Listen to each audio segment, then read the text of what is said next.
Uh, Good evening, everyone. We are going to start the lecture now. This is, I think, the sixth interaction with you guys all.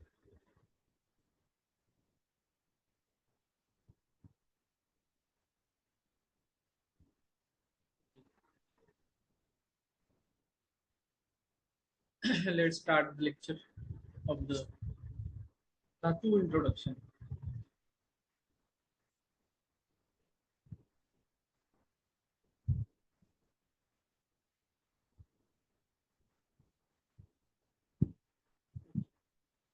So, this is today's Ayurveda lecture 6. इसके पहले आपके almost 4 lectures में हमारे साथ interaction हुई है. We are working on all types of all subjects in one course for NCS and new syllabus. Myself, Dr. Hiteshwar Lunar. I'm currently guiding you for the Kriya Share and the Ratna Share in the first year. So, don't wasting time. Without wasting time, we are going to start the session.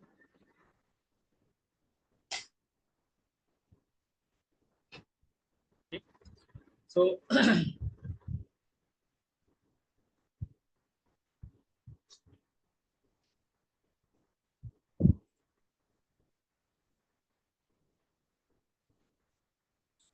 आज का हमारा topic है धातुओं का introduction.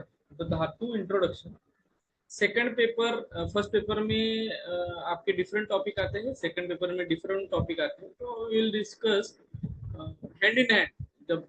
जब मुझे time मिलेगा वैसे मैं आपको फर्स्ट पेपर का भी कवर करूंगा, सेकंड पेपर का भी कवर करूंगा, क्योंकि आपको एग्जाम में भी वैसे ही होता है. फर्स्ट पेपर का अलग पेपर होता है, फर्स्ट पेपर में टॉपिक्स अलग होते हैं, सेकंड पेपर में टॉपिक अलग. तो हम लोग आज बेसिक जो सेकंड पेपर का कोर पार्ट है धातु, जिसपे एक एलएक्यू पूछे जाते हैं. तो बेसिक इंट्रोडक्शन का जो धातु का है उसमें एलएक्यू तो नहीं, मगर आपको एसएक्यू पूछने की संभावना ज्यादा है. तो हम लोग देखेंगे व्हाट इज अ धातु. मैं थोड़ा पॉइंटर चालू कर देता हूँ, लेजर लाइट टाइप. तो व्हाट इज अ धातु, इसके बारे में हम लोग आज देखेंगे. दोष धातु मला मूलम सदा देह स्ततम चलह, ऐसा जो श्लोक है अष्टांग हृदय के मतलब वाग्भट के सूत्र स्थान के 11वें अध्याय में जो श्लोक है वो आपको लर्न करना है. फर्स्ट ईयर में, सेकंड ईयर में, थर्ड ईयर में ये श्लोक आप कहीं भी डाल सकते. उसका मतलब पहले मैं थोड़ा हिंदी में बताऊंगा, मराठी में बताऊंगा, अंग्रेजी में बताऊंगा, क्योंकि हमारे पास डिफरेंट डिफरेंट स्टेट के पीपल की इंक्वायरी है, आगे आएंगे. अभी अंडर वैकेशन है, जैसे होगा वैसे. तो धातुमल दोष धातुमल हे शरीराचे 3 मूलभूत पदार्थ किंवा घटक आहेत. हिंदी में इसको ऐसा बोल सकते हैं हम लोग कि दोष धातु और मल ये शरीर के 3 मूलभूत पदार्थ, basic component. Dosha dhatu and the mala are the 3 fundamental substances of the body. उसकी व्याख्या ये आपको लर्न करनी है, वेरी इंपॉर्टेंट. मैं यहाँ पे एक ड्रॉ करता हूँ. तो ये जो उसकी व्याख्या है वो वेरी इंपॉर्टेंट है. ठीक है, ये इंपॉर्टेंट क्यों है? तो ये आपको क्रिया शरीर में भी काम में आएगी, रचना शरीर में भी काम में आएगी, और जब धातु की कला वगैरह है वहां पे भी आप लिख सकते हो. तो शरीर धारणात धातवा. ओके, शरीर धारणात धातवा. उसके बाद है धातु शब्देन धारण पोषण च इति विवक्षितम. ये एक लर्न कर लो, ये एक आपको लर्न करना है, इसकी ज्यादा जरूरत नहीं. फिर भी जिनको 80% से अबाउ चाहिए या 70% से अबाउ चाहिए तो आप ये भी लिख सकते हो. ठीक है, आगे जाते हैं.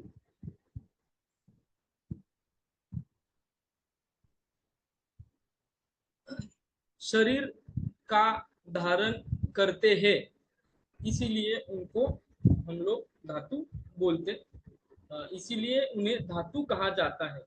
समस्थिति में शरीर का धारण और पोषण करना जिनका कार्य है, जो स्वयं दूसरों को दूषित नहीं करते, दुष्यंती इति दोषा, ऐसा ऐसा जिनको लागू नहीं होता है।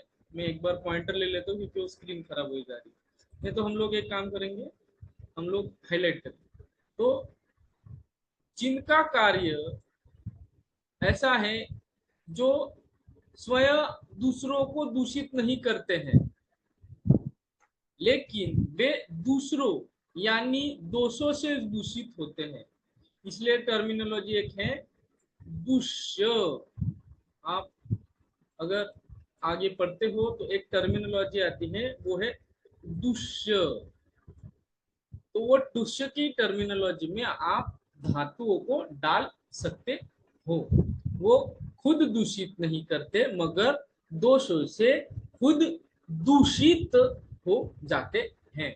ऐसे शरीर घटकों को धातु कहा जाता है, ऐसी उसकी डेफिनेशन।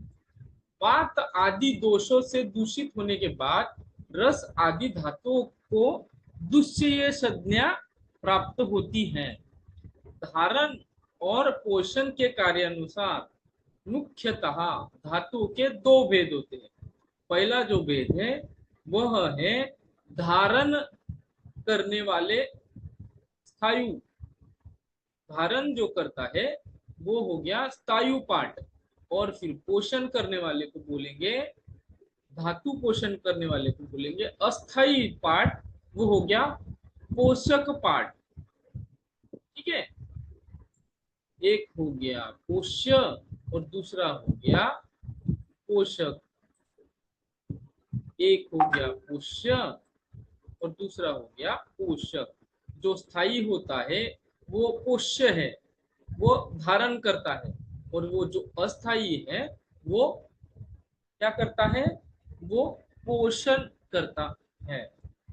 आपको कंफ्यूज नहीं होना है, पोषक है तो पोषण करेगा। देखो क यहाँ पे कॉमन है, पोषण कॉमन, पोषण जो है वो वर्ड में ही आंसर है। पोषण न ये इसमें है और ये इसमें क है, और यहाँ पे नहीं है ऐसा कुछ, इसलिए पोष्य, the simple trick is there.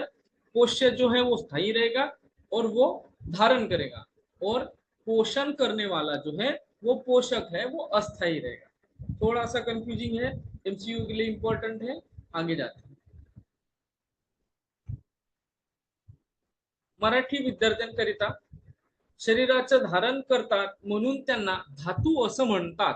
समस्थितीमध्ये शरीराचे धारण आणि पोषण करणे हे धातू, हे जे कार्य आहे, जे स्वतः दुसऱ्यांना दूषित करू शकत नाही, परंतु ते दुसऱ्यांकडून म्हणजे दोषांकडून दूषित होतात, अशा शरीरस्थ घटकांना धातू असं म्हणतात।